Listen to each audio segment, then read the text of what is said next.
guys, I haven't been here in a while. I wanted to talk about some books that I think will be useful for parents when they're looking for resources on book lists. So that would help you with book lists that were books that are recommended, that are good, that are old school books, and some maybe newer. But the point is, it's not some of the stuff that they're trying to roll out in the public school system right now, if you know what I'm saying, like CRT and all that nonsense. So this one is called Honey for a Child's Heart, and it's by Glady Hunt. This is the 3rd edition. The other book that I'm going to talk about is Books Children Loves, a guide to the best children's literature, and then it's Elizabeth Wilson, by Elizabeth Wilson. Okay, I got both these books used. That's how I almost always get my books used. So what I wanted to say was, sometimes when people are starting to homeschool, or you've been homeschooling for a while, you may not have you may need help in picking books. And there's all different kinds of ways of doing this anyway. You can look it up online, you can look it up, you can have a friend. There could be a curriculum that has a list of books to read, blah, blah, blah. So there's a whole bunch of stuff that you could do. I don't remember who it was that recommended these books. I just know that it was recommended to check out these books. I forget who the homeschool mom was, but I really think this is a good source, a tool for parents, so they can see. You'll see in a minute. So this is what I wanted to show you. In the beginning, I'll show you the table of contents right quick. And this one has, I gotta read the other way because I can't see. Introduction, Bequest of Wings, Milk and Honey. Okay, I'm sure you can read all of this. Okay, Poetry, The Pleasure of Shared Adventure, Honey from the Rock. What Makes a Good Book? What's the other one? Who Influenced Your Children? Making Decisions About Books, Bibliography. That's like the meat and potatoes right there. But so in this particular style, the lady does her introduction, and then I believe there's a foreword or something. Hold on. No, it just goes into, like, she'll start going into certain topics of books. As you read the chapter, you'll find out, what she's talking about. She'll have pictures in here. She'll have little examples of things. See, Milk and Honey. She has a picture of Pooh and Piglet. So different chapters have different things. Okay. Like, she talks about different types of books. I guess you can say genres. So here's this thing. I'll go a little slow on this one. What makes a good book? Okay, this is a good chapter to read. What makes a good book? And another thing, here's a picture of Charlotte's Web. Fantasy and realism. I think she had something about, I don't know what this is, but some bear. Okay. I'm trying to go to the part where, who influences your children? This right here is something very important for us nowadays. And I think it would be invaluable for all you guys to read this stuff before you start looking at the books. But that's a good question to ask yourself. Who in the world is influencing your children? Okay. Now, if you're not homeschooling and you're thinking about it, this is definitely a good book to use. Look, this is a part of Honey for Making Decisions About Books. How to use a book list. She talks about that. And she tells you how she's dividing the reading list. Okay. Here goes the bibliography. So it says, sorry, I gotta keep looking at it.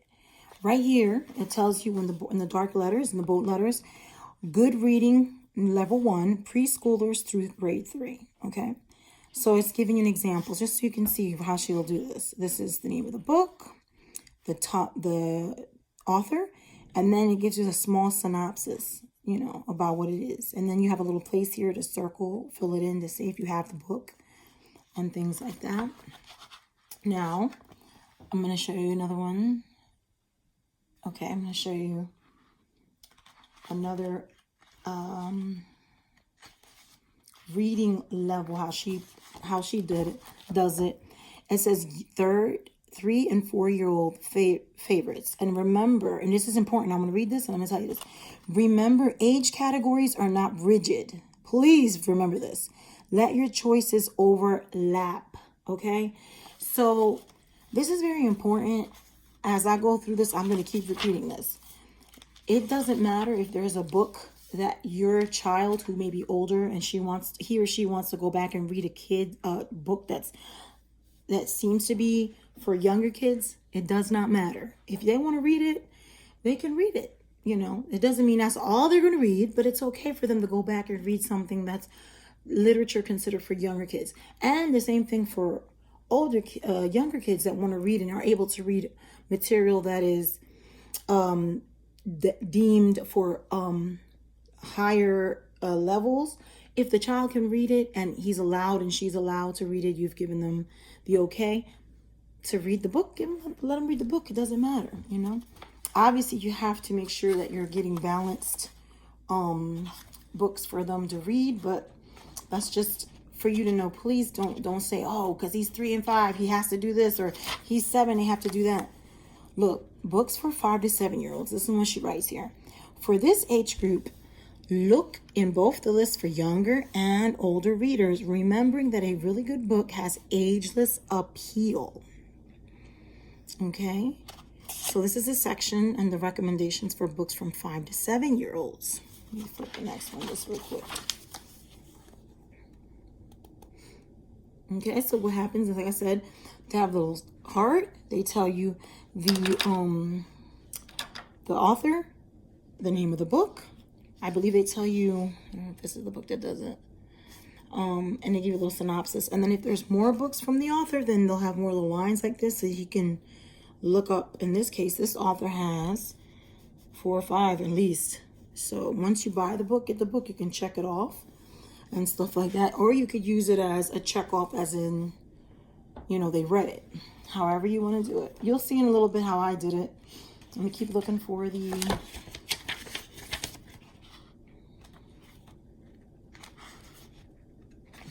just trying to look for the different sub categories.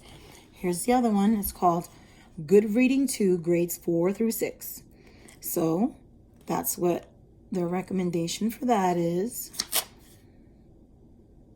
Okay. And like I said, I'm just showing, oh, Laura Ingalls Wilder's. Let me tell you something. These old school books are stuff that kids nowadays need to learn about, because a lot of kids have no idea what it is, including myself. I don't know what it is to live in the country. And my dad, my mom, and my husband are all from another country.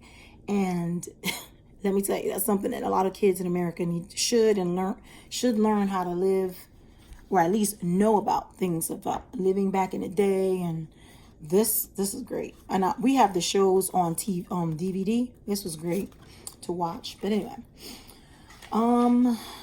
side note. Okay, then she has a little group here for series books. She wrote, between the ages of 8 and 11, series books become consuming passions. Some favorites are listed in this short section. Okay. Then, where's the other one at?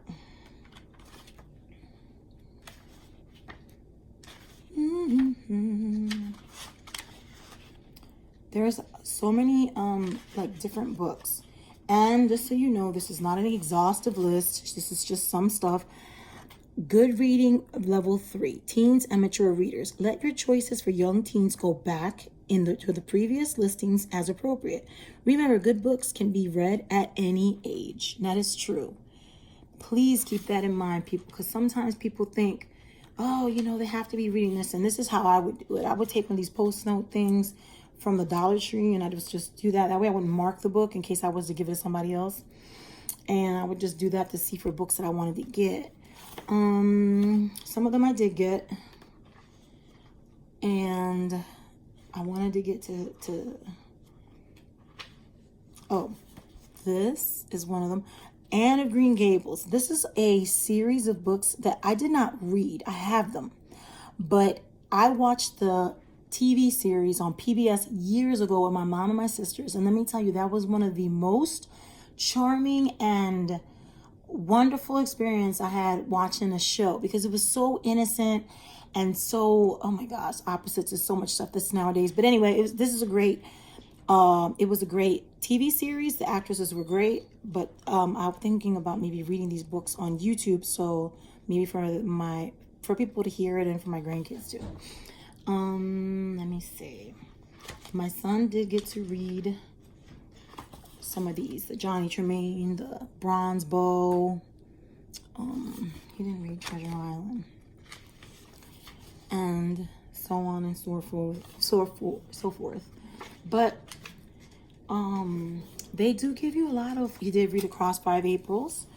That was something that he read from Learning Language Art Through Literature workbook that we had got, and that was interesting.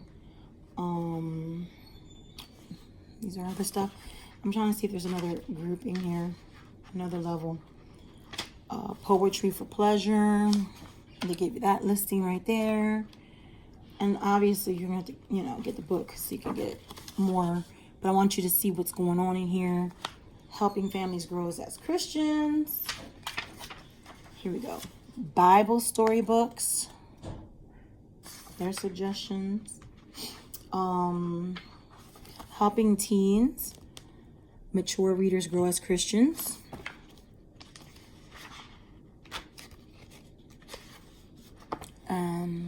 That. So this other book, this one's Books Children's Love. She did it different. In this book, she gives you the chapters and she talks about the different genres and stuff, the different subjects, topics. And this one, she gives you, here's the table of contents. There's a lot more reading here, I believe. Here's the other side. Okay. And she goes through where's the first? This is her sample. This is the first chapter. Animals, domestic animals, pets, zoos, and animals. So what she does here is she'll take the name, the author, and she has the name of the book. She'll tell you from what year, how many pages, and then she tells you age range, more or less, and then she gives you a synopsis. They give you a little square, obviously, to check off, mark off. And there you go, 5 years up, 2 years and up. So she has a different way of showing you these things. I'll just go through this quickly. There's many different dance, crafts, hobbies, art, what else? Biographies. Okay, so there's different topics. You can see them in the beginning where it says geography and history. Okay. So what I wanted to point out in some of this was literature levels and fantasies. Okay. So what I would do is, if I would look this up, get the book, you can look it up online, then you can see the pages are important too, because if you need to figure out for a person that may not, to keep them on track, you want to make sure you're counting the pages you're going to be reading each day. Like I said, every child is different. So you knowing beforehand how many pages will help you to decide how many pages they have to read per day. Trust me, when you're giving books like that, you're going to need information like that. It's easier to set the schedule. And then here's another one, because I'm sorry. Literature level, realistic, stories, modern. These are just samples. Like I said, you can see the name on the, okay, folklores, fairy tales. Okay, fantasies. All right. What I put on here in fantasies, I wanted to make sure I mention this. This right here, Black Beauty. I used the curriculum of Easy Peasy online for free for a couple years, and this was one of the reading samples my son had to read for something, and that book really had opened his eyes about things with animals and the care of animals and things like that. So This is the good thing about good books. When they read stuff, it'll make them think about things and you know, be like, oh my gosh, it's really not a good thing that this is happening, or you know what I'm saying? It brings them to think about topics that they may not be thinking about, you know. Realistic historicals. Okay. The other thing I wanted to show you was they had a mathematics. They got music. Okay.